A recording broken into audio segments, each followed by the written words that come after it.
Meeting सुरू व्हायच्या आत या माझ्याशी चर्चा करा. एक केंद्रीय मंत्री, आता ते जाऊ दे आपलं काम अजून होत आहे की नाही, पण एक केंद्रीय मंत्री तुमची दखल घेऊन तुम्हाला 5 लोकांना भेटायला बोलवतो. त्यात मी स्वतः होतो, आपले अजित कुमार घाडगे साहेब होते, त्यानंतर आपले वीरेंद्र सिंग साहेब आपले महासचिव होते, आपले सुरेशजी डंगवाल होते जे उत्तराखंडचे, आणि ओमशंकर तिवारी उत्तर प्रदेश, असे 5 लोक आम्ही गेलो. त्यांनी सांगितलं, मी त्यांचे शब्द तुम्हाला सांगतो, पुढे आपलं काम काय करायचं आणि कसं करून घ्यायचं ते आपल्यालाही माहिती आहे. मग पण त्यांचे शब्द सांगतो की साहेब आम्ही तुमचा आदर करतो, तुमच्या संघटनेचा आदर करतो. हे मंत्री म्हणाले. आता ते मंत्री पण कोणी म्हटलंच गोड बोले असतील, पण आता जे म्हटलं ते सांगतो. तुमचं काही चुकत नाही, तुमच्या मागण्या योग्य आहे, पण चूक कोणाची असू द्या, चूक आमची ही आहे की आमच्याकडून. तर त्यावर ते म्हणाले, मी लवकरात लवकर करण्याचा प्रयत्न करतो, मी तुमचा माणूस आहे, मी तुमच्या बाजूने, मी कामगार मंत्री आहे, मलाही वाटतं हे काम व्हावं वगैरे वगैरे. आता हे झाल्यावर आम्ही म्हटलं साहेब आता आम्ही कंटाळलो, जे तुम्ही बोलले ना ते आम्ही मंत्र्याला बोलतो. मीच म्हटलं साहेब आता आम्ही कंटाळलो, तुम्ही आम्हाला बोलवता, समजून सांगता आणि आमचे काय म्हणतात आमची काम समजूत काढता आणि बाहेर जाऊन आम्ही लोकांना ते सांगतो. आता तुम्ही काम करत नाही, तोंडावर आम्ही पडतो. मग हे कशासाठी करू राहिले तुम्ही? आम्हाला डिस्क्रेडिट करायचं आहे का तुम्हाला? लोकांच्या समोर आम्ही खोटारडे की या लोकांकडून काही होत नाही असं तुम्हाला दाखवायचं आहे का? ते म्हणाले नाही तसं नाहीये, मी खरोखर सांगतो चूक आमची आहे. विषय कमजोर म्हणजे ती सगळी कमजोर. त्यामुळं आता आपला 3रा चरण आहे, जेवढे कॅबिनेट मिनिस्टर्स आहेत आणि मित्रमंडळी जेवढे राज्यमंत्री सुद्धा आहेत त्यांना घेरणे म्हणजे की दादागिरी करणे नाही, त्यांना 100 लोकांनी जाणे, त्यांना म्हणणे आदरणीय सर तुम्हाला हे माहिती आहे का विषय, कॅबिनेट मीटिंगमध्ये आमचा निर्णय का लागत नाही, 10 वर्षापासून आम्हाला का झुलवता, 10 वर्षात आमचे इतके लोक मेले त्याचा हिशोब कोण देईल, हे विचारण्याचं कर्तव्य तर आपलं आहे की नाही. आपण जे कोणाला की शिव्या देऊ राहिलो का?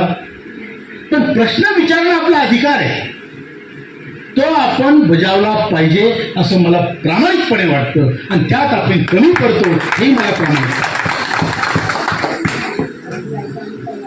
इथे नसतील आणखीन कुठे असतील.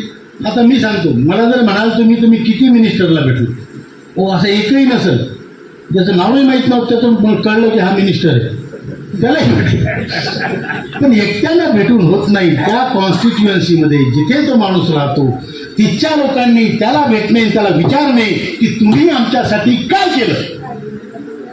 बरोबर का चूक आहे? अधिकार आहे ना. नाही बाबा तुम्ही साहेब काय म्हणतील, अरे साहेब काही नाही म्हणून राहिले 10 वर्षापासून, आपणच म्हणून राहिलो. बरोबर आहे. म्हणून त्या साहेबांना भेटा. हे आपलं 4था चरण. आता हा 15 नोव्हेंबरपर्यंत किंवा 20 नोव्हेंबरपर्यंत आपल्याला संपवायचं. 3रा चरण. 4था चरण आपण 15 नोव्हेंबरपर्यंत आंदोलनाची नोटीस तयार करून देणार आहे आणि मोठं आंदोलन करणार आहे. ज्या आंदोलनात आपण काहीही करायला तयार राहू, त्याच्यावर सल्ला घेतला जाईल आणि मोठं आंदोलन करू. तुम्ही म्हणाल तर आक्रमक करू, तुम्ही म्हणाल तर डिस्ट्रक्टिव्ह करू, पण मोठं आंदोलन आपल्याला करायचं म्हणजे करायचं.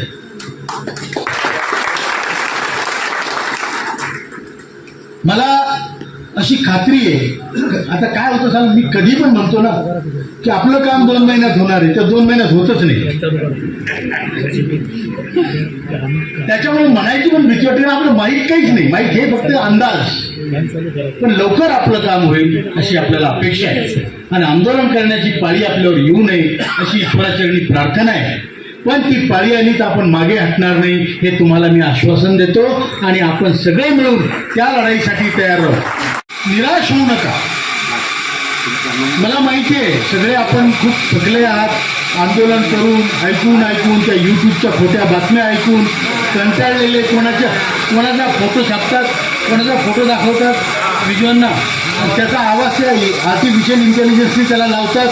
हे बघा राऊत साहेब काय म्हणू राहिले, बरोबर आहे ना. तर राऊत साहेबाचं तोंड दुसऱ्या याच्या हलपण्याचा शब्द दुसरे असतात. हे बघा मोदीजी काय म्हणाले, मोदीजीने बुलाया राऊत साहेब को. काही विश्वास ठेवू नका, तुमच्या नेत्यांना विचारा, त्यांना माहिती आहे. करता येत नाही. सोशल मीडियावर तुमच्यावर अश्लील फोटो जरी टाकले तर त्या माणसावर केस करतो. तसे आपण एखादोखावर FIR केले होत नाही तर दुसऱ्या नावाने लगेच चॅनल सुरू करतो. तर सांगायचं म्हणजे निराश होऊ नका, काम होणार आहे याच्यावर विश्वास ठेवा. आणि केंद्र सरकार या बाबतीत सिरियस आहे.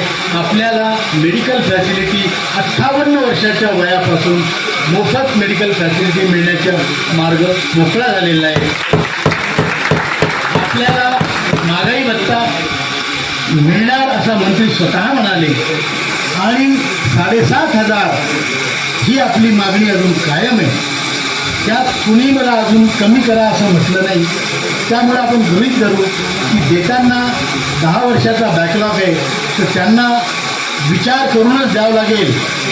नाही तर आपल्या दारी कोणी दान मागायला, भिक्षा मागायला आल्यावर आपण जर त्याला चाराने दिले तर तो माणूस आपल्याकडे कशा दृष्टीने पाहतो हे तुम्हाला माहिती आहे ना. म्हणजे हाच साला कंजूस 10 पैसे दिले ना सावकारांना, बरोबर आहे.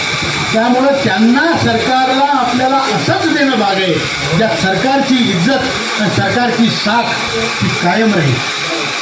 त्यामुळं आपली मागणं पूर्ण होईल याची मला खात्री. फक्त आता एका आठवड्यात हे म्हणू नका, तुम्ही तर म्हटलं होतं मागणी पूर्ण होईल, अजून झाली नाही. कारण ते आपल्या हातात नाही.